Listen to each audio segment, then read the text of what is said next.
नमस्कार, आप देख रहे हैं द पब्लिक और मैं सुभाष चौधरी हूं। बहुजन समाजवादी पार्टी को आज पश्चिमी उत्तर प्रदेश में बड़ा झटका लगा है। लोकसभा सांसद मलूक नागर, जो बिजनौर से सांसद थे, आज बसपा का साथ छोड़कर आरएलडी में शामिल हो गए। आरएलडी के नेता जयंत चौधरी ने उन्हें आज राष्ट्रीय लोकदल की सदस्यता सौंपी और उनको आश्वस्त किया कि उनका राजनीतिक भविष्य यहाँ सुरक्षित रहेगा। मलूक नागर ने आज आरएलडी के मंच से सदस्यता ग्रहण करने के साथ ही एक बार फिर पश्चिमी उत्तर प्रदेश को अलग राज्य बनाने का मुद्दा उठाया। इस अवसर पर जयंत चौधरी भी मौजूद थे और उन्होंने पत्रकारों को संबोधित करते हुए कहा कि मलूक नागर कभी उनकी ही पार्टी के युवा यूं के राष्ट्रीय अध्यक्ष रहे हैं, इसलिए वो उनकी घर वापसी मानते हैं। और उनका कहना था कि मलूक नागर के पश्चिमी उत्तर प्रदेश में आरएलडी के साथ आ जाने से मजबूती मिलेगी और एनडीए के उम्मीदवारों की जीत और अधिक अच्छे तरीके से सुनिश्चित हो सकती है।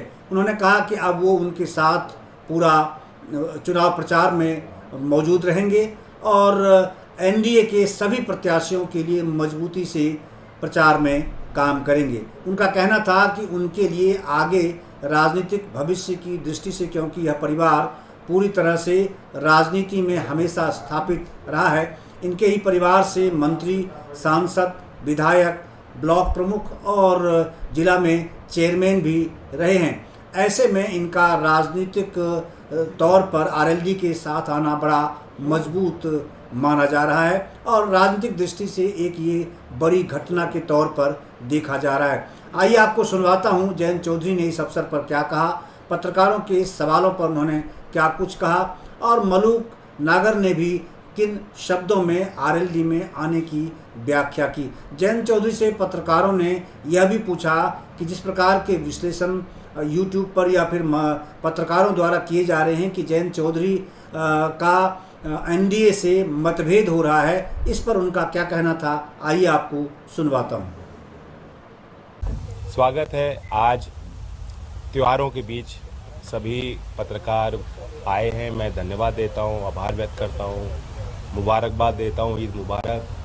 नवरात्रि के अवसर पे, शुभ अवसर पे आप सबको बुलाया, आप लोग आए। आज ज्योतिबा फूले जी की जयंती भी है। महान समाज सुधारक को मैं श्रद्धांजलि देता हूं। देश के नायक, हमारे समाज के नायक रहे, जिनकी लड़ाई हमेशा जातियों की व्यवस्था के खिलाफ रही। लोकदल के हर कार्यकर्ता के लिए वो हमारे आदर्श हैं और हमारी भी वही लड़ाई है जो उन्होंने उस समय लड़ी। उन बातों को लेकर हम बेहद गंभीर है, संवेदनशील हैं। हमारी पार्टी एक जाति की नहीं, सबकी है। हमारे मुद्दे वो हैं जो चौधरी चरण सिंह जी की जो लड़ाई थी उसको कैसे हम आगे ले जाएं, चौधरी अजीत सिंह जी की विरासत को कैसे आगे बढ़ाएं। और मुझे बहुत खुशी हो रही है कि शुभ अवसर पर एक जमीनी नेता और उनका परिवार, सह परिवार, लोकदल परिवार में आज शामिल हो रहे हैं। किसानों के बीच इनकी बैठ रही है और हर एक व्यक्ति अपनी जवानी याद करना चाहता है। तो मैं याद दिलाता हूं कि मलूक जी भी हमारे यूथ विंग के राष्ट्रीय अध्यक्ष भी कभी रहे, जब मैं भी यंग था और ये भी यंग था 2005 में। अब तो भी यंग हो। तो इनको भी जवानी याद रहेगी और बड़े दिल के साथ ये आज पार्टी में शामिल हो रहे हैं। बीच में बहुत अटकलें लगाई जा रही थी क्योंकि बिजनौर से एमपी रहे लोकसभा पे, किसी कारणवश इनका चयन नहीं हो पाया, लेकिन उन्होंने बड़े दिल के साथ मुझे संपर्क किया और खुद उन्होंने पहल करके कहा कि मैं लोकदल, मेरा मन हमेशा आपकी तरफ रहा। मैं लोकदल ने जिनको लड़ाया है, चंदन चौहान हमारे प्रत्याशी हैं, पूरा उनको सपोर्ट करूँगा। सिर्फ बिजनौर तक सीमित नहीं है, मेरठ से भी चुनाव लड़ चुके हैं लोकसभा का। और ये परिवार लखीराम नागर जी, और लखीराम नागर जी के नाम से नहीं तो लखिया के नाम से मिनिस्टर रहे हैं। और मैंने कहा कि सह परिवार सुधा जी भी यहाँ हैं, चेयरमैन डिस्ट्रिक्ट बोर्ड रही हैं और इनका काम भी गांव देहात से जुड़ा हुआ है, जो उनका व्यापार भी वो किसानों से जुड़ा हुआ है। मुझे बहुत खुशी है कि लोकदल को बहुत मजबूती मिलेगी। हमारी इमीडिएट 2024 के लोकसभा कैंपेन को मदद मिलेगी एनडीए को बहुत मदद मिलेगी। सभी जगह प्रत्याशियों के लिए आप संपर्क करेंगे और पूरी ताकत लगाएंगे। इनका स्वागत करता हूँ। ये हरी डोरी जो प्राकृतिक निशानी है हमें धरती माँ से जोड़ेगी और किसानों के प्रति जो हमारी एक संवेदनशीलता है, जिम्मेदारी है, उसको हमेशा याद दिलाएगी। और ये हमारे उनके रिश्ते की प्रतीक है। मैं इनको बांध के हरी डोरी को स्वागत करता हूँ।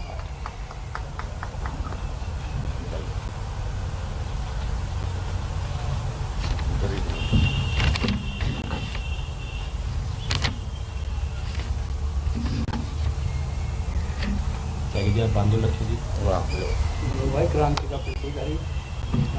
उनको लेफ्ट हैंड, ये भी होता है ना, लेफ्ट हैंड पे बांधना है, राइट हैंड पे, तुम तो पता होना चाहिए। नहीं बता रहा हूँ, वो भी तो वीडियो बनी थी कुछ। मलूक जी कुछ कहना चाहेंगे? Please use opportunity. मैं शिफ्ट कर देता हूँ।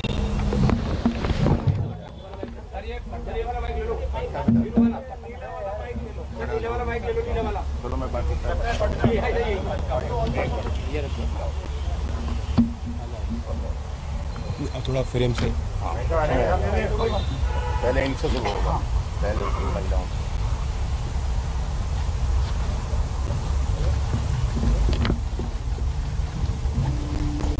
एक से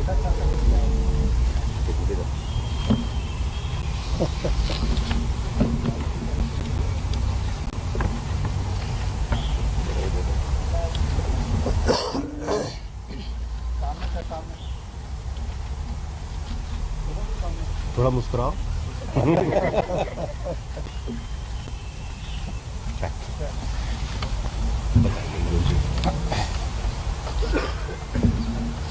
पिछले 39 सालों से बंद हो गया। पिछले 39 सालों से ब्लॉक प्रमुख, एमएलए, एमएलसी,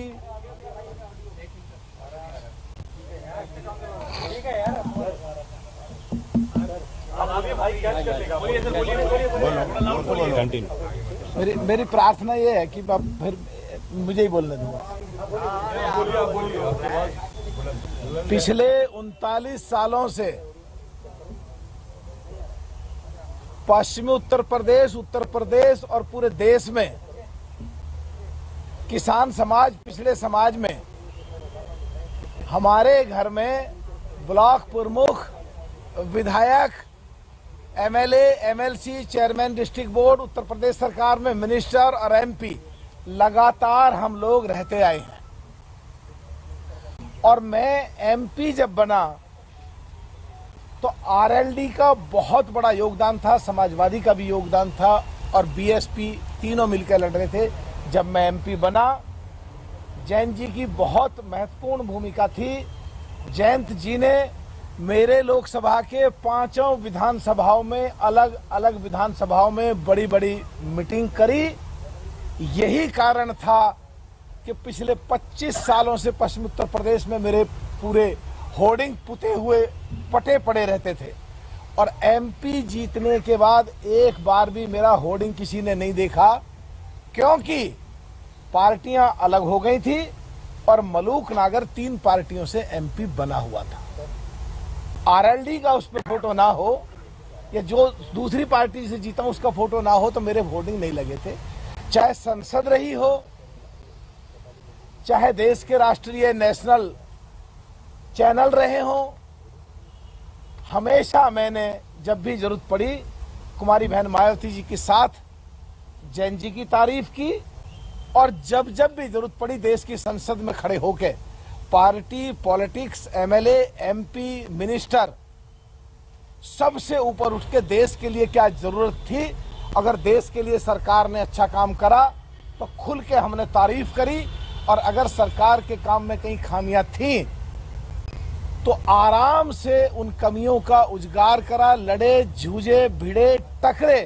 कांग्रेस की तरह हम कभी सीटें खाली नहीं पड़ी रही। इसीलिए 17वीं लोकसभा में 864 इशू रेज करे हैं मैंने, जो 17वीं लोकसभा का ऐतिहासिक रिकॉर्ड है और उन सारे देश के लिए काम करने में उस दिन भी जयंत जी की भूमिका थी। जयंत जी के सहयोग से 2004 में मैं एमपी लड़ा। इनके नेतृत्व में मैंने आरएलडी में पहले युवा राष्ट्रीय लोकदल में काम करा। जो ये कहते थे जब भी मैं वही करता था, और आज के परिवेश में मुझे ऐसा लगा।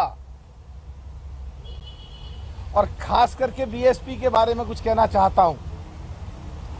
18 साल से 2006 से लेके मैं बीएसपी में हूं, करीब 18 साल होने में। राजनीतिक हैसियत, सामाजिक हैसियत और दूसरी हैसियत जो राजनीति में जरूरत पड़ती है, वो कवाल गांव मुजफ्फरनगर में जहां वो हिंदू मुस्लिम झगड़ा हुआ था, वो मेरे क्षेत्र में बिजनौर लोकसभा में आता है। राजनीति में जिन चीजों की हैसियत की जरूरत पड़ती है, वो सारी हैसियत के अगर मिलाएं, पूरे देश में जिस दिन से बीएसपी बनी है आज तक, ये ऐतिहासिक रिकॉर्ड है कि 18 साल कोई नहीं रहा। और हम तीनों लोग, जो मेरे भाई कई बार विधायक रहे हैं, लखीराम नागर जी, मेरी पत्नी चेयरमैन डिस्ट्रिक्ट बोर्ड रही है, 18 साल तक हम लगातार रहे। नहीं तो बीएसपी में 1-1.5 योजना में या तो पार्टी से निकाल दिए जाते हैं या पार्टी छोड़ करके चले जाते हैं। पिछले दिनों 2022 में पहली बार ऐसा हुआ 39 साल में, जब हम एमएलए नहीं लड़े। अब 2024 में एमपी भी नहीं लड़े। और तो और जो स्टार प्रचारक हमारे लोकसभा में दसियों लोग जो हमारे बिल्कुल मिलने को भी ऐसे लगते थे यार सांसद जी के साथ हैं, उनको स्टार प्रचारक बनाया। तो घर में बैठ, मैं भी नहीं लड़ रहा, कोई बात। घर में बैठ करके देश के लिए काम ना करें तो वो ठीक नहीं था। तो आज के परिवेश में मोदी जी के नेतृत्व में, एनडीए के नेतृत्व में और आरएलडी जो देश में हमेशा किसानों की, मजदूरों की, कमजोरों की, मजलूमों की, पिछड़ों की, दलितों की लड़ाई लड़ती आई है, तो बगैर किसी लालच के, बगैर किसी शर्त के सदस्यता ग्रहण करके और चौधरी जैन जी के नेतृत्व में देश के लिए काम करने की इच्छा थी। मैंने रिक्वेस्ट करी, इन्होंने स्वीकार करी। अब आपके बीच में है और ये हरा पट्टा पहन करके, और जो देश की संसद में एक ऐतिहासिक रिकॉर्ड है, जो 1953 में चौधरी ब्रह्म प्रकाश जी ने एक रैली में कहा, जो 1955 में बाबा अंबेडकर साहब ने एक रैली में कहा, जो 89 में केसी त्यागी ने एक चिट्ठी लिख करके कहा, जो 2012 में कुमारी बहन मायावती ने प्रस्ताव पास करके भेजा पार्लियामेंट में 2 बार, अब तो 3 बार हो गया, 3 बार पश्चिमी उत्तर प्रदेश को अलग बनाने की आवाज, या लोकदल की थीम, या लोकदल की रीढ़ की हड्डी, या लोकदल की सोच केवल और केवल पार्लियामेंट में मैंने उठाई है। तो हम तो जब पैदा हुए, जब किसान के घर में जब हरे गेहूं देखे, आज हरा है, हम तो पैदाइशी लोकदल के हैं। जो त्यागी जी बैठे हैं, इनके चुनाव में पोस्टर लगाते थे, सारे लोग यहाँ पे बैठे हैं और आपके बीच में है। लोकदल के लिए काम करेंगे, किसानों के लिए काम करेंगे, पिछड़ों के लिए काम करेंगे, मजलूमों के लिए काम करेंगे, दलितों के लिए काम करेंगे, अकलियत समाज के लिए काम करेंगे, जो चौधरी जैन जी के नेतृत्व में काम करेंगे, और ऊपर एनडीए में जो अपने माननीय प्रधानमंत्री नरेंद्र मोदी जी के नेतृत्व में काम करेंगे। धन्यवाद। कोई सवाल हो? आप कुछ कहना चाहेंगे? ठीक। सुधा जी, आप कुछ कहना चाहेंगे? नहीं तो आप दोनों को बोल रहा हूँ। कल समाजवादी पार्टी ने अपना मैनिफेस्टो जारी किया और लगातार वो अल्पसंख्यकों की बात करता है या जाति आधारित जो जनगणना की बात करता है। क्या कहेंगे, जो फोकस होना चाहिए तो फोकस से हट करके? नहीं, ऐसा नहीं। अल्पसंख्यक की बात करना हमारे देश में कोई गुनाह थोड़ी है, करनी चाहिए बात। जो भी लोग पिछड़ रहे हैं, जिस भी कारण से पिछड़ रहे हैं, राष्ट्र के नीतियों में, मुख्यधारा में, फोकस में उनको लाना चाहिए। और मैंने भी हाल में चिट्ठी लिखी है अपने सभी विधायकों को।